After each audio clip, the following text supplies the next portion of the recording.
नमस्कार दोस्तों, मैं रामू कुमार यादव एजुकेशन क्लासेस रामू में आपका स्वागत करता हूं। दोस्तों, आज की वीडियो हमारा शिक्षण कौशल के रिलेटेड लेसन दूसरा का पार्ट नंबर 3 होगा। इससे पहले मैंने आपको 2 लेसन यानी पहला लेसन करा चुका था। इसके बाद दूसरे लेसन का काफ़ी लंबा पार्ट था, तो उसके कई पार्ट मैं बना रहा हूँ। आज का हमारा पार्ट 3 होगा। अगर आप यूथ कंपटीशन टाइम्स यानी यूथ कंपटीशन टाइम्स की जो बुक आती है उसका शिक्षण कौशल का जो वन लाइनर का पोर्शन होता है उसकी बात मैं आप लोगों के सामने कर रहा था, और जो जो पॉइंट इसमें इंपॉर्टेंट थे उसकी पूरी व्याख्या करते हुए मैं आपको बता रहा था। तो अगर आप सहायक अध्यापक प्राइमरी सुपर टेट के रिलेटेड अगर आप तैयारी करते हैं तो आप इस वीडियो को जरूर देखें। वीडियो पसंद आए तो चैनल को लाइक शेयर सब्सक्राइब आप जरूर करिएगा और अपने दोस्तों के पास ज़्यादा से ज़्यादा शेयर भी करिएगा। तो चलिए दोस्त, आज का शिक्षण कौशल का हमारा है शिक्षण अधिगम के सिद्धांत। ये हमारा दूसरा लेसन है और इसका पार्ट नंबर 3 होगा। ये देखिए, शिक्षण अधिगम के सिद्धांत काफ़ी लंबा टॉपिक है।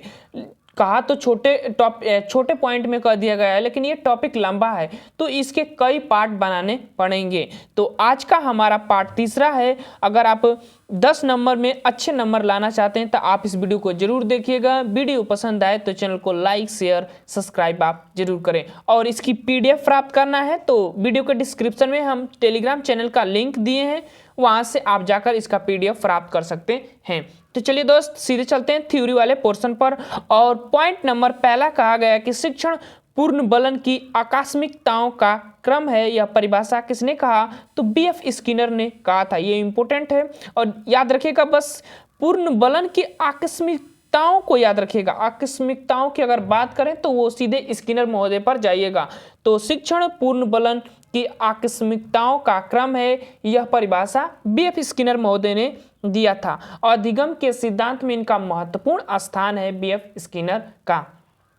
अगले पॉइंट पर चलते हैं, शिक्षण का मूलभूत सिद्धांत। तो देखिए, इंपॉर्टेंट पॉइंट, शिक्षण का मूलभूत सिद्धांत है वह क्रियाशीलता का सिद्धांत है। मूलभूत सिद्धांत पूछे तो शिक्षण के तो कई सिद्धांत है, लेकिन मूलभूत सिद्धांत पूछे तो क्रियाशीलता का सिद्धांत है शिक्षण के। तो याद रखिएगा, मूलभूत सिद्धांत जो भी सिद्धांत हो गए आगे उसकी हम बात करेंगे।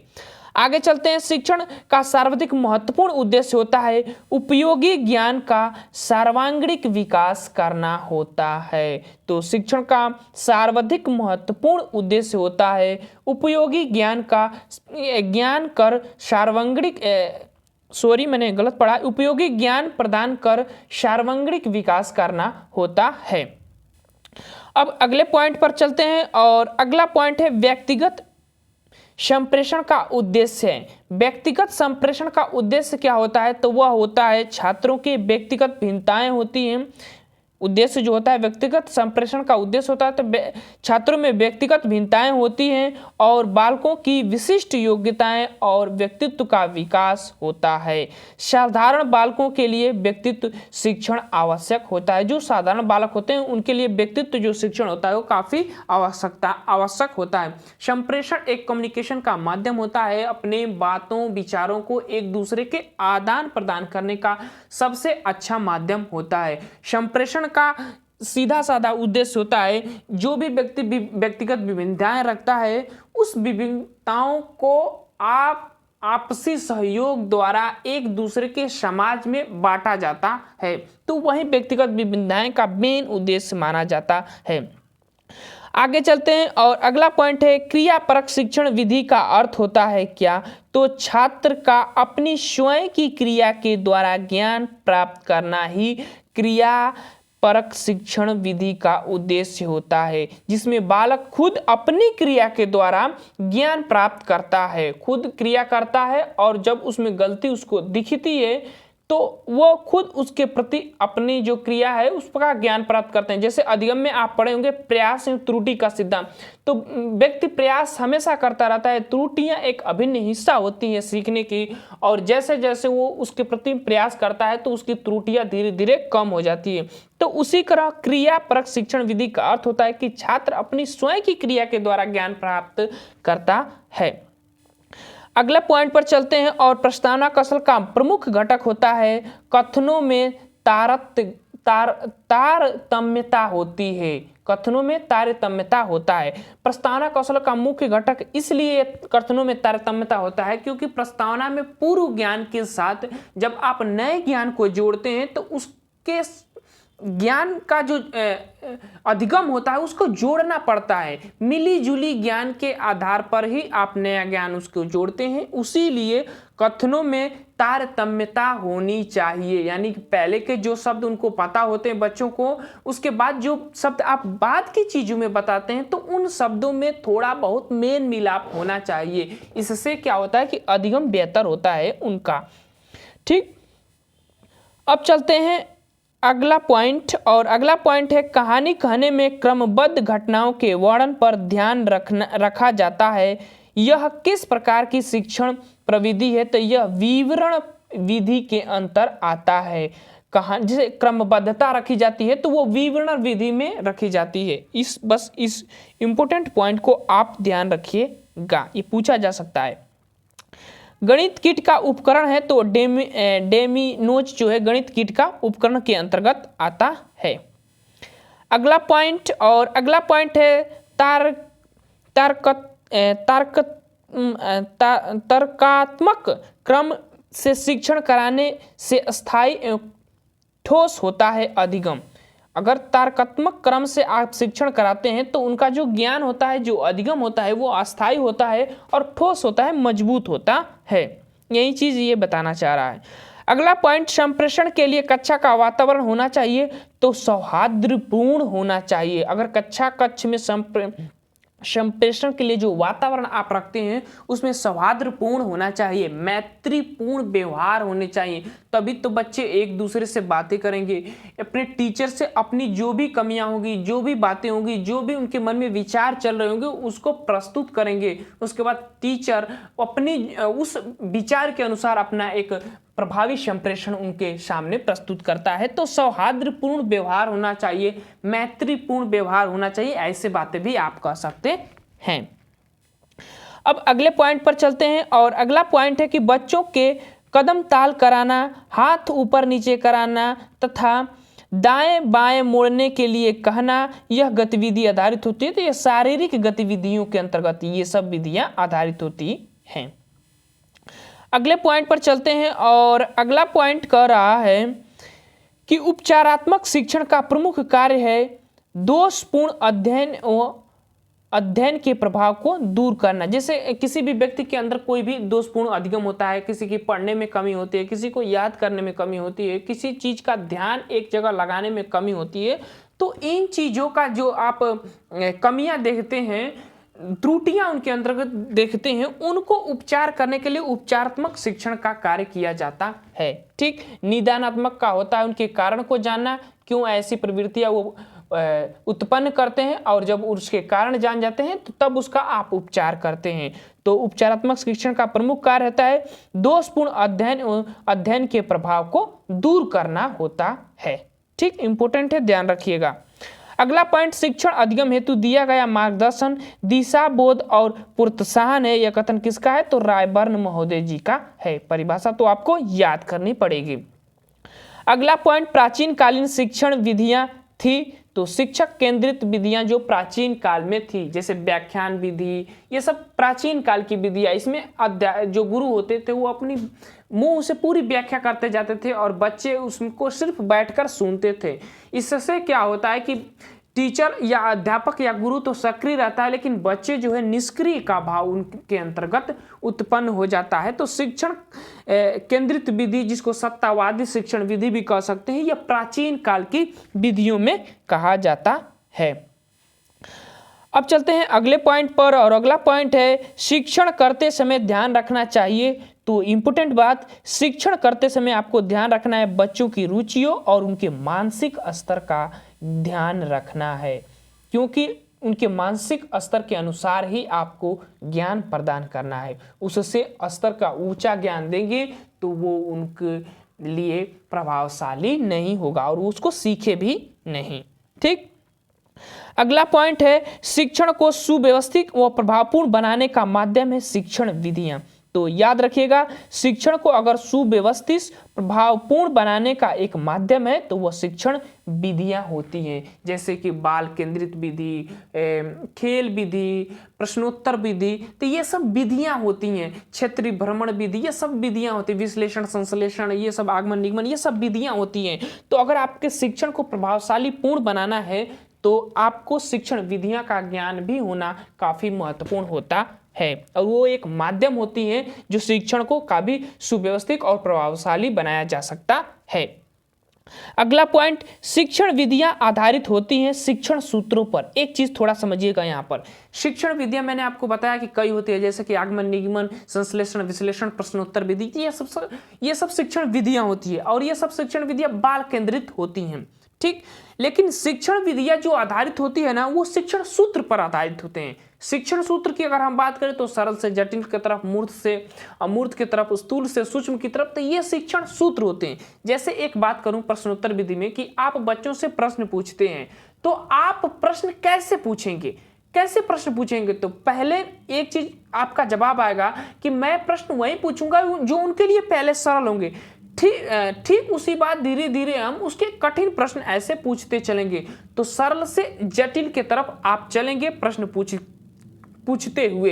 तो यही चीज कह रहा है कि शिक्षण विधियां जो होती है ना, वो शिक्षण सूत्र पर आधारित होते हैं। ये पॉइंट यही कहना चाह रहा है और मैं आपको यही समझाना चाह रहा हूं। उसके बाद आगे चलते हैं। किंडरगार्टन शिक्षण पद्धति के जन्मदाता फ्रॉबेल हैं। मैं कई बार आपको बताया कि किंडरगार्टन जो पद्धति है उसको बालोद्यान विधि भी कहा जाता है या पद्धति भी कहा जाता है। ये कई बार प्रश्न बना हुआ है। खेल खेल में यहाँ पर शिक्षा प्रदान किया जाता है बच्चों को। आगे चलते हैं। संप्रेषण की प्रक्रिया होती है तो वो द्विपक्षीय होती है। कभी आप सुना है कि संप्रेषण एक पक्षी होता है? नहीं होता है। संप्रेषण द्विपक्षीय होता है। जब आप किसी को किसी बात, सामने वाले को कुछ बात कहेंगे तो सामने वाले भी तो कुछ बात कहेगा, तब जाकर आपका संप्रेषण होगा। संप्रेषण का मतलब ही होता है विचारों का आदान प्रदान करना होता है। तो याद रखिएगा, संप्रेषण दो प्रकार के होते हैं, एक शाब्दिक और एक अशाब्दिक। शाब्दिक भी दो प्रकार के होते हैं और अशाब्दिक 3 प्रकार के होते हैं। दो प्रकार के अगर हम बात करें कौन कौन से होते हैं शाब्दिक, तो मौखिक संप्रेषण, लिखित संप्रेषण जो शाब्दिक होते हैं, मौखिक और लिखित 2। लेकिन अशाब्दिक संप्रेषण में 3 प्रकार होते हैं, जैसे कि वाणी संप्रेषण, उसके बाद होता है चक्षु संपर्क या मुख मुद्राएं का जो संप्रेषण होता है वो होता है, और एक स्पर्श संप्रेषण, शरीरों का स्पर्श कर कर बताया जाता है, संप्रेषित किया जाता है, वो स्पर्श संप्रेषण के अंतर्गत आ जाते हैं। ठीक, बस इतना जानिएगा। अगर संप्रेषण की आगे भी बात होगी तो उसकी बात किया जाएगा।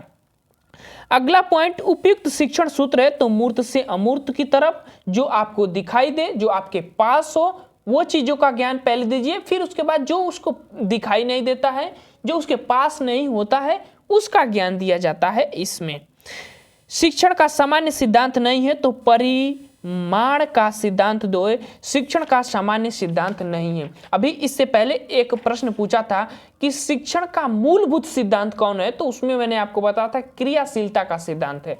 लेकिन यहां पर जो पूछ रहा है कि शिक्षण का सामान्य सिद्धांत नहीं है तो परिमाण का सिद्धांत।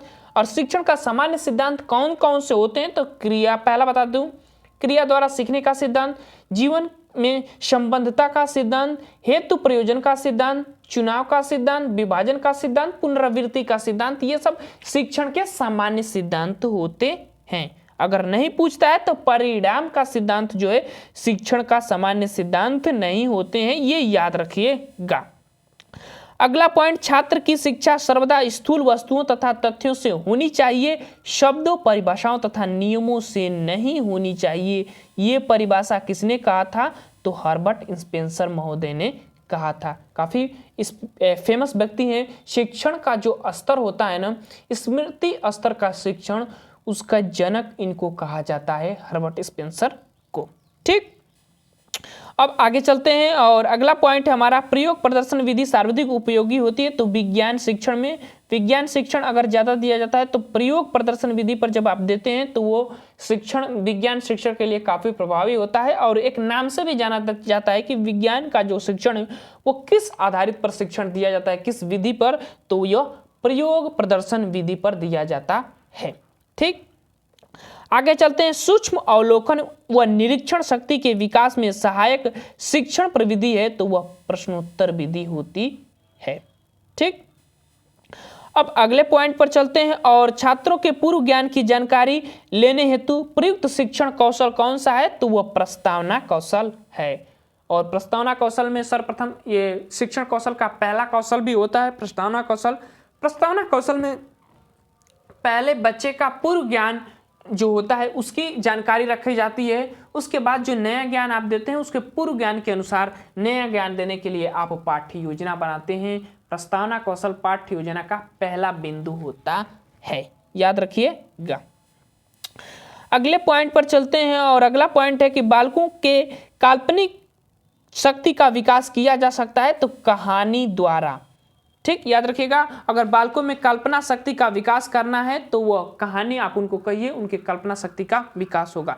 एक चीज ध्यान रखिएगा, कल्पना जो है चिंतन का साधन नहीं होता है। कल्पना जैसे आप कल्पना कर लें कि मैं राजा हूं, इस वक्त मैं राजा कल्पना कर रहा हूं, ऐसी चीजें कल्पना होती है। लेकिन जो अगर एक संप्रत्यय होता है, वो और संप्रत्यय की बात करें तो वो चिंतन का सबसे महत्वपूर्ण साधन होता है। और संप्रत्यय का मतलब कि आपके सामने जो दिख रहा है उसी को संप्रत्यय कहा जाएगा, प्रत्यक्ष आप उसको अनुभव कर सकते हैं। तो बच्चों में कल्पना शक्ति का विकास करना है तो कोई कहानी कहिए, उससे उनका विकास होगा। अगला पॉइंट, शिक्षण प्रक्रिया में डैश डैश के व्यवहार में परिवर्तन आता है और उनके ज्ञान में वृद्धि होती है। तो शिक्षण प्रक्रिया में अध्यापकों और छात्रों एवं समाज के व्यवहार में परिवर्तन आता है और उनके ज्ञान में वृद्धि होती है, ये तो सबको पता है। अब चलते हैं अगले पॉइंट पर, और शिक्षण एक ऐसी परिस्थिति का आयोजन और परिचालन है जिसमें कुछ अधूरेपन या अवरोध रहते हैं जिनको पूर्ण करने अथवा पार करने के प्रयास की प्रक्रिया में व्यक्ति सीखेगा। यह परिभाषा किसने किया तो ब्रू बेकर ने दिया है। तो परिभाषा तो आपको याद करनी पड़ेगी, इसके लिए कोई हमारे पास साधन नहीं है। अब चलते हैं अगले पॉइंट पर, और किसके अनुसार शिक्षण का अर्थ है ज्ञान प्रदान करना, कौशल का विकास करना, अनुदेशन देना, पाठ पढ़ाना तथा उत्साहित करना। तो किसके अनुसार है तो द वर्ल्ड बुक इनसाइक्लोपीडिया के अनुसार जो है शिक्षण का ये अर्थ बताया गया है। तो ध्यान रखिएगा। अब चलते हैं अगले पॉइंट पर। अगला पॉइंट है शिक्षण एक भावात्मक प्रक्रिया होती है। तो याद रखिएगा, शिक्षण एक भावात्मक प्रक्रिया होती है। भावों से जब आप उस चीज में डूब जाते हैं ना, तभी आप असली जो शिक्षण होता है उसका प्रदान करते हैं बच्चों को। तो शिक्षण एक भावात्मक प्रक्रिया होती है। अगला पॉइंट पर, किस प्रकार के शिक्षण में व्यवहार परिवर्तन की ओर विशेष ध्यान दिया जाता है। किस प्रकार के शिक्षण में तो वह क्रियात्मक शिक्षण जो होता है ना, उसमें व्यवहार परिवर्तन की ओर विशेष ध्यान दिया जाता है। जैसे आपका खड़ा होना, आपका बोलना, आपके चलने की प्रक्रिया, ये सब प्रक्रियाएं जो होती है ना, ये एक व्यवहार परिवर्तन की ओर विशेष ध्यान देने की प्रक्रियाएं होती हैं। और बच्चों बचपन में ऐसी गलतियां बार बार करते हैं, और बच्चों छोटे बच्चे जो होते हैं ना, वो ज़्यादा अनुकरण भी करते हैं। तो इसीलिए अध्यापक को अपने अंदर ऐसे व्यवहार अंदर स्थापित करने जिससे कि बच्चे का भी जो व्यवहार है उसके प्रति अनुकूलित हो। ठीक, तो बच्चे जो है अध्यापक का सबसे ज्यादा अनुकरण करते हैं, तो इस चीज को ध्यान रखिएगा अपने अंदर। अब चलते हैं अगले पॉइंट, चिंतन स्तर का शिक्षण निम्न में से किसके अंतर्गत आता है। तो शिक्षण के स्तरों की दृष्टि से चिंतन स्तर का शिक्षण आता है। ठीक, याद रखिएगा, चिंतन स्तर का शिक्षण की हम बात कर रहे हैं। चिंतन स्तर का शिक्षण कौन कौन सा होता है तो देखिए, एक चीज ध्यान रखिएगा चिंतन स्तर के शिक्षण में कि आप जब मस्तिष्क के माध्यम से जब किसी चीजों का आप सोचते हैं तो उसी को चिंतन स्तर का शिक्षण कहा जाता है। और इसके जनक की अगर हम बात करें तो वह हंट नामक वैज्ञानिक है। इसमें बालक को अपने मस्तिष्क के माध्यम से अपनी समस्याओं का समाधान करने का छूट होता है। तो चिंतन स्तर 3 स्तर होते हैं शिक्षण के। एक स्मृति स्तर का शिक्षण जिसको हर्बर्ट ने दिया था, हर्बर्ट स्पेंसर जिनका नाम था, अभी आगे बताया मैंने आपको। अवबोधन स्तर का शिक्षण जिसको मॉरिसन ने दिया था, और एक होता है चिंतन स्तर का शिक्षण जिसको हंट नामक वैज्ञानिक ने दिया था। ठीक, इसमें विवेक शक्ति का जो है बच्चे के अंदर विकास होता है अपने मस्तिष्क में। ठीक, चिंतन स्तर का शिक्षण पूछ रहा है तो शिक्षण के स्तरों की दृष्टि में ये आता है, तीसरे नंबर पर ही आता है। अब चलते हैं अगला पॉइंट, और अगला पॉइंट है संप्रेषण से तात्पर्य एक व्यक्ति के विचारों तथा संपत्तियों से दूसरे व्यक्तियों को परिचित कराने से है। यह कथन किसका है? तो E.G. मेयर का ये कथन है। तो ध्यान रखिएगा बस इस चीज को। अब चलते हैं अगले पॉइंट पर, और अगला पॉइंट है संप्रेषण की भौतिक बाधा क्या होती है? तो वो शोर दूरी और अदृश्यता होता है। भौतिक बाधा का मतलब जो लोग उत्पन्न करते हैं संप्रेषण में। अगर आप संप्रेषण कर रहे हैं और आपके सामने कुछ शोर हो रहा है दूरियों पर और कुछ अदृश्यताएं ऐसे उत्पन्न हो रही हैं, तो वो आपके संप्रेषण में बाधाएं उत्पन्न करती हैं। अगला पॉइंट संप्रेषण की मनोवैज्ञानिक बाधा की बात करें तो अरुचि। अगर आपका अरुचि नहीं है संप्रेषण करने में तो फिर आप संप्रेषण कैसे करेंगे? ये मनोवैज्ञानिक बाधा के अंतर्गत आता है। पूर्ण धारणाएं नहीं है, मतभेद है आपके अंदर, तो आप कैसे संप्रेषण कर सकते हैं किसी भी शब्द के प्रति, किसी भी टॉपिक के प्रति? तो ये सब मनोवैज्ञानिक बाधा के अंतर्गत आते हैं संप्रेषण के। आगे चलते हैं, और अगला पॉइंट है संप्रेषण की बाधाओं को दूर करने का उपाय है तो समुचित भाषा का प्रयोग करना, संचार धारा का द्विआधारी होना और उचित प्रतिपुष्टि देना, ये संप्रेषण की बाधाओं का दूरी करने का सबसे अच्छा उपाय माना जाता है। ठीक, आगे चलते हैं। संप्रेषण के कितने प्रकार होते हैं? तो 2 प्रकार मैंने आपको बताया था कि शाब्दिक एक होता है, एक अशाब्दिक होता है। शाब्दिक में शब्दों के माध्यम से बताया जाता है, अशाब्दिक में संकेतों के माध्यम से बताया जाता है। ठीक, आगे चलते हैं। बालकों को सिखाई जाने वाली बात का संबंध उसके जीवन के अनुभव से होना चाहिए। तो याद रखिएगा, अगर बालकों को किसी भी बात को सिखा रहे हैं तो जो उसका संबंध होता है ना, उसके जीवन के अनुभव से होना चाहिए कि जो वो अनुभव उस चीज का लिया है कि नहीं। अगर वो अनुभव लिया है तो तब आप उस बात को सिखाइएगा। ठीक, आगे चलते हैं, और अगला पॉइंट है कक्षा में लोकतंत्री वातावरण का निर्माण तभी हो सकता है जब शिक्षक का दृष्टिकोण दमनकारी न होकर लोकतांत्रिक होता है। तो कक्षा का वातावरण, लोकतांत्रिक वातावरण निर्माण तभी हो सकता है जब शिक्षक का दृष्टिकोण दमनकारी नहीं होना चाहिए, वो लोकतंत्री होना चाहिए। तो ध्यान रखिएगा, इंपॉर्टेंट पॉइंट है। आगे चलते हैं। हमने प्रत्येक पाठ का उद्देश्य जानना चाहिए। हमें प्रत्येक पाठ का उद्देश्य जानना चाहिए क्योंकि उसका प्रत्येक भाग और उसमें हम और हमारे छात्र जो कुछ करते हैं उस उद्देश्य पर निर्भर रहते हैं। यह कथन रायबर्न और फोर्ज महोदय जी का है। ठीक, गांधी जी का भी सुन लेते हैं। मस्तिष्क की शिक्षा केवल शरीर के अंगों के उचित अभ्यास और प्रशिक्षण से प्राप्त की जा सकती है। यह कथन महात्मा गांधी जी ने कहा था कि मस्तिष्क की जो शिक्षा होती है ना, केवल शरीर के अंगों के उचित अभ्यास और प्रशिक्षण से प्राप्त की जा सकती है। आप सुने होंगे इन्होंने बेसिक शिक्षा प्रणाली दिया था, उसमें इन्हें हस्तपरक शिक्षा का सबसे ज़्यादा महत्वपूर्ण माना था इन्होंने कि बच्चों को अगर आप किसी चीज़ का ज्ञान भी दे रहे हैं ना तो आप उसको हस्तपरक होना चाहिए, उसको स्वयं की क्रिया के द्वारा होना चाहिए। ठीक, और शिक्षा जो आप दे रहे हैं वो उद्योग आधारित होना चाहिए, आत्मनिर्भर आधारित होना चाहिए। महात्मा गांधी जी ने ये बातें कही थी। आगे चलते हैं। शिक्षक को पूर्व ज्ञान पर ही नए ज्ञान को आधारित करना चाहिए। यह वाक्य किस शिक्षण सूत्र के अंतर्गत आता है, संकेत करता है?